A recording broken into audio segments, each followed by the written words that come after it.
warahmatullahi wabarakatuh. Selamat pagi anak-anak. Semoga kita selalu diberikan sehat, panjang umur, sehingga kita dapat kembali belajar walaupun masih jarak jauh. Ya, semoga kedepannya kita sudah bisa bertatap muka kembali. Jangan lupa sebelum belajar silakan yang belum mandi, yang belum sarapan silakan sambil mandi dan sarapan. Ya, oke. Kita lanjut, bahwasanya kemarin dalam pembahasan pertama kita sudah bahas tentang pengertian wirausaha, wirausahawan, dan kewirausahaan. Ya, kalau kita simpulkan bahwasanya wirausaha itu kegiatannya. Kalau kewirausahaan adalah ilmunya. Dan kalau wirausahawan adalah orangnya atau pelakunya. Dia adalah seorang wirausahawan. Ya, kemudian pekerjaannya wirausaha, kegiatannya. Nah, dalam kewirausahaan itu adalah ilmunya untuk berwirausaha. Maksudnya seperti itu. Bagian 2 kita belajar tentang sikap dan perilaku wirausaha. Berarti kita mempelajarinya sikap dan perilakunya. Ya, lanjut.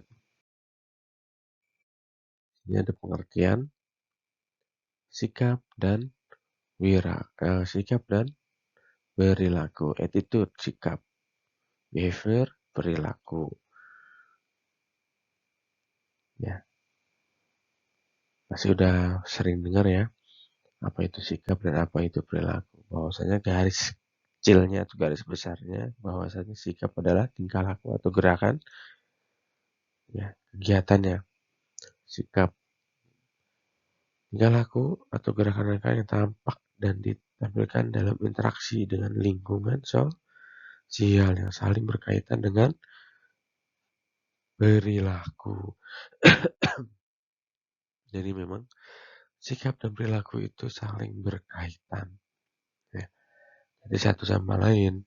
Sikapnya apa? Oh, berarti perilakunya itu. Gitu.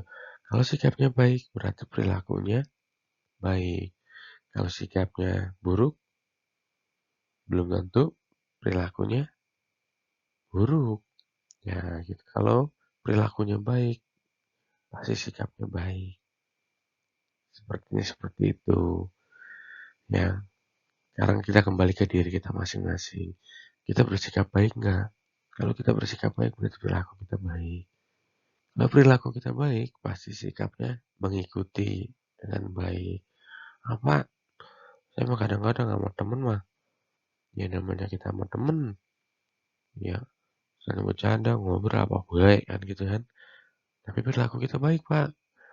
Itu kan dalam kajiannya sesama, tapi kalau kita serentagan atau sesama kawan. Tapi kalau kita untuk ke orang lain atau yang lebih tua atau dalam bersikap atau dalam kita menghadapi seorang konsumen itu harus dijaga attitude dan behaviornya. Ya, jadi seperti itu ya kawan-kawan. Kita lanjut kembali. Ini ada sikap wirausaha. Yang pertama, kreatif dan inovatif ya. Seorang wirausaha harus mempunyai atau berpikir dengan tindakan kreatif dan inovatif. Dia harus maju. Kira-kira dia punya jualan apa, kegiatan apa yang bisa untuk menghasilkan uang gitu. Jadi nggak hanya itu-itu aja seorang berwirausaha itu kata ini mah jalan di tempat gitu ya. Jualan es cincau doang. Nggak ada campur-campurannya. Atau jualan seblak doang. Nggak ada tambah ceker-cekernya. Harusnya ada ya seblak ceker atau seblak apa lah gitu. Nanti dikemasnya dengan baik, apalagi rasanya mah otomatis itu nanti akan menjadi suatu daya tarik oleh konsumen. Seperti itu. Lanjut. tekun dan teliti, iya. Seorang wirausaha, sikap wirausaha dan seorang wirausaha harus tekun dan teliti. Ya kalau nggak tekun mah, ya, nah, atau nggak teliti, ya keduluan orang mulu, gitu. Buat ini keduluan, buat itu keduluan. Kalau udah kreatif dan inovatif, udah pasti dia tekun dan teliti. Kenapa? Seorang kreatif dan inovatif itu butuh tekun dan ketelitian. Nggak percaya? Dicoba. Lanjut, mempunyai etika bisnis yang sehat. Nah, sikap wirausaha, kita sebagai wirausaha harus mempunyai etika bisnis yang sehat. Ya, contoh, di tempat kita mau jualan usaha kayak tadi contohnya seblak. Ternyata di samping kita jualan seblak. Nah, itu harus punya etika bisnis yang sehat. Kadang-kadang apa? Pernah nggak kalian menemukan ya pedagang A dengan pedagang B karena jualannya sama, saling apa ya, saling menjelekan atau saling gimana gitu, saling menjatuhkan di media sosial lah, atau ngomong ke konsumen-konsumen lah, pedagang ono mah pakai gini gini gini nih. Dan terus pedagang B-nya ngomong lagi, si pedagang A mah kayak gini kayak gini kayak gini. Iya. Contohnya kalau makan bakso, baksonya itu pernah dicuci lagi. Iya. Terus orang itu nggak pakai celana, cuma pakai rok doang.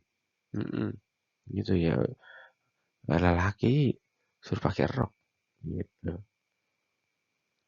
Kalian deh ya.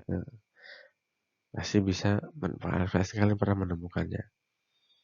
Ya, kalau punya etika bisnis sehat, contohnya salah satunya, satu ya contohnya, eh, maaf kita menyebut merek di sini mah nggak apa-apa, namanya kita dalam belajar.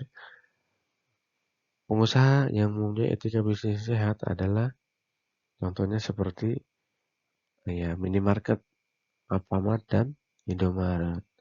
Dia mah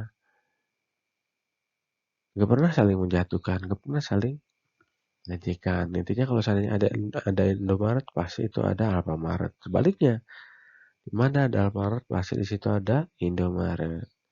Nah, intinya kenapa dia saling kok dia berdekat-dekatan? Intinya apa ya? Dia berwirausaha dengan sehat. Dari konsumennya tergantung dari konsumennya. Maksudnya lebih nyaman yang mana nih? Apakah di Indomaret, apakah di Alfamart? Lebih murah mana nih? Di Alfamart dan Indomaret. Tapi kadang-kadang kalau menurut harga sama aja, ya nggak jauh beda. Oke, kayak gitu. Lanjut, mandiri ya. Setiap berusaha itu harus bertindak mandiri. Kalau seandainya nggak mandiri, baru deh kan mikir sini dia udah pusing duluan. Gitu. Kemudian problem solving maksudnya itu mampu memecahkan masalah. Ya, contoh ada masalah apa nih? Dia mau bikin usaha. Ada crash. Dia bisa memecahkan masalahnya tanpa ada harus berlanjut itu masalah tersebut. Jadi langsung bisa diselesaikan. Contoh, wah ini mah konsumen kita ngadat. Karena apa? Goreng pisang kita yang tadinya harus panjang ini jadi bunder. Nggak taunya salah. Bukan goreng pisang, ternyata goreng ubi. Seperti itu contohnya. Berikutnya, manajemen risiko. Ya, sama dengan yang tadi adalah mampu menyelesaikan masalah. Ya, tapi harus di-manage resiko apa yang harus nanti akan timbul. Nah, intinya meminimalisir resiko. Ya, semua kerjaan pasti ada resikonya. Kita sekolah pun ada resikonya, bener nggak? Iya, kalau kita nggak bener, nilai kita kurang, begitu. Lanjut, perilaku wirausaha. Nah, ini ada rasa percaya diri, proses dan hasil. Maksudnya itu seorang wirausaha memicu ke proses dan hasil. Kemudian pengambilan risiko sama yang tadi. Nah, ada jiwa pemimpin atau entrepreneurnya. Seorang pelaku wirausaha itu sebagai penemu atau penggerak benar. Kadang-kadang dia punya karena ide-idenya kreatif dan inovatif. Ada aja tuh temuannya atau ide-ide cemerlangnya. Nah, kemudian berorientasi ke masa depan. Karena dia punya cita-cita. Dia ingin menjadi pengusaha yang sukses. Seperti itu. Lanjut, keterampilan yang mesti dimiliki seorang wirausaha. Mental spiritual yang tinggi, ya. Ya, maksudnya agamanya bagi yang muslim, ya sholatnya, wiridnya, ya. Kenapa harus itu melatih kesabaran kita dalam berwirausaha, belajar. Dan kepribadian yang unggul, ya orang ugal-ugalan nggak bakalan bisa berwirausaha. Maksudnya jiwanya yang kurang bagus, ya pasti usahanya cuman begitu-gitu aja. Berarti kita harus benar-benar unggul ya. Kreatif dan inovatif, ya timbul lagi nih si kreatif dan inovatif. Conceptual skill, apa itu maksudnya? Ya karena dia memiliki konsep yang jelas ke depannya. Ya, dia mau usaha apa, kegiatannya apa, kemudian pasarnya siapa aja, dia udah mempunyai konsep untuk berwirausaha. Kemudian technical skill, keterampilan teknik. Contoh, seorang wirausaha harus mempunyai keterampilan teknik. Iya, benar. Ya, seorang wirausaha, contohnya seorang wirausaha seblak. Minimal banget dia harus punya atau tahu resep bikin seblak itu gimana, rasa seblak itu gimana, jangan sampai seblak rasanya mie tek-tek. Nah, itu salah, ya. Kemudian human skill. Apa nih maksudnya? Keterampilan kerjasama dengan orang lain. Maksudnya itu mempunyai mitra, ya. Kemampuan bermitra itu dengan baik. Maksudnya seperti itu. Lanjut.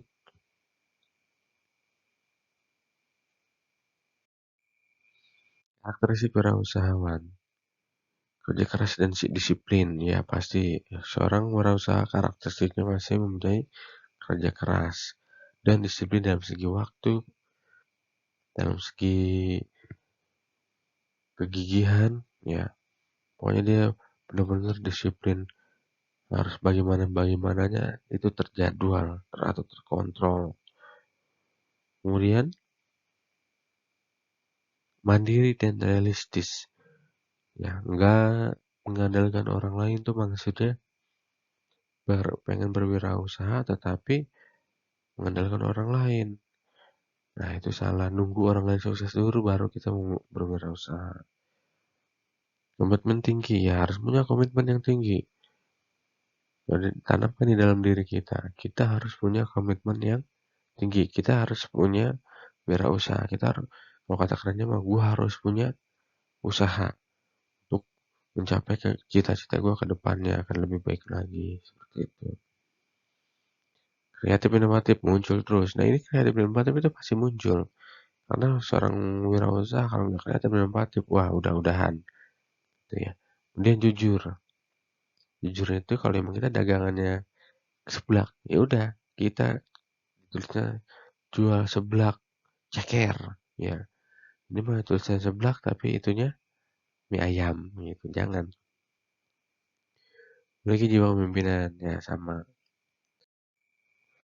Kemudian ini adalah karakteristik menurut pendapat para ahli. Saya ngambilnya contohnya oleh Big Grab. Ya, ada 10. Ini nanti dihafalkan dan dipahami. Ada dreams, mimpi. Ya, seorang wirausaha harus punya mimpi. Kemudian decisiveness, cepat dalam mengambil keputusan. Ya, jangan. Nah, itu tadi manajemen risiko harus punya skill eh, menyelesaikan masalah, harus untuk bisa mengambil keputusan. Kemudian doors tidak menunda-nunda.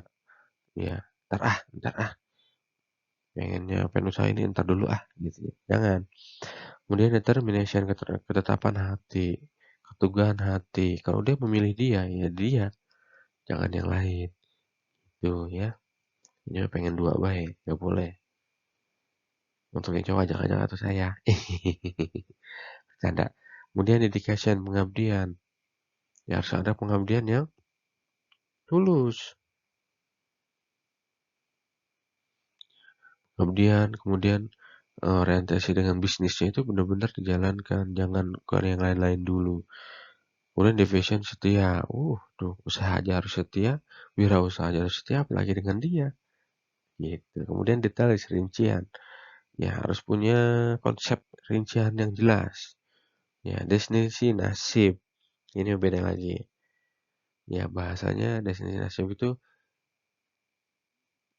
nasib itu hanya bisa dirubah dengan kita sendiri.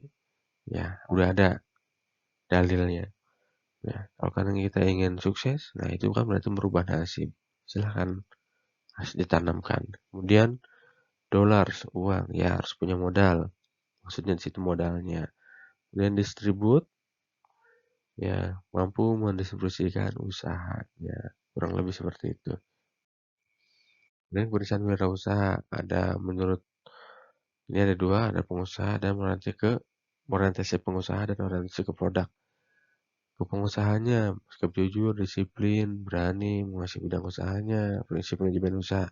Prinsip manajemen usaha itu maksudnya memahami ya, memahami prinsip manajemen usaha. Prinsip manajemen usaha itu apa aja? Maksudnya ada penjualan, kemudian penjualan itu maksudnya itu menjual, kemudian mendistribusikan, nah seperti itu prinsip-prinsipnya. Kemudian ada etika bisnis. Nah dari produk itu kita menjual produk yang unggul. Kalau produk yang abal-abal mode, ya paling cuma sekali dua kali doang dibeli, sononya udahan. Kita ditinggal konsumen. Menggunakan promosi yang baik. Ya, promosinya harus jujur.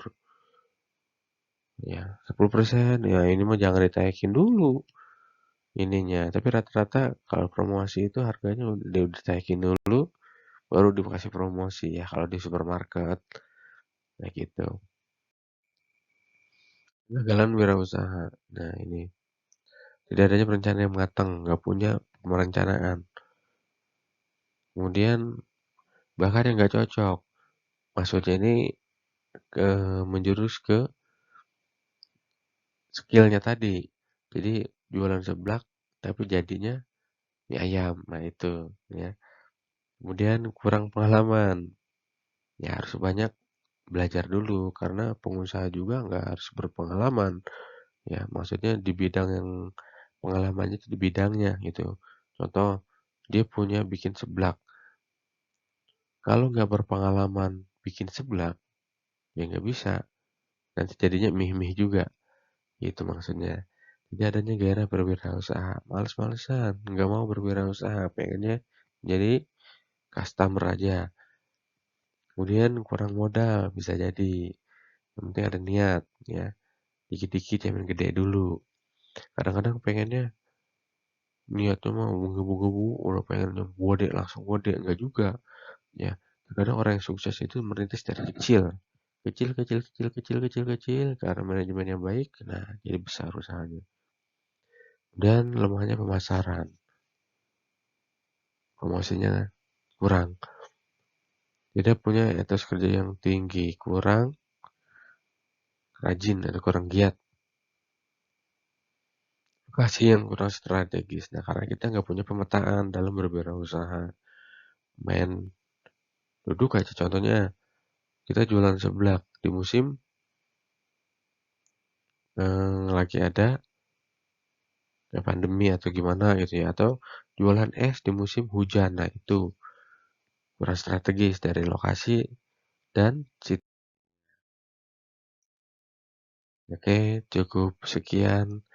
Dan terima kasih.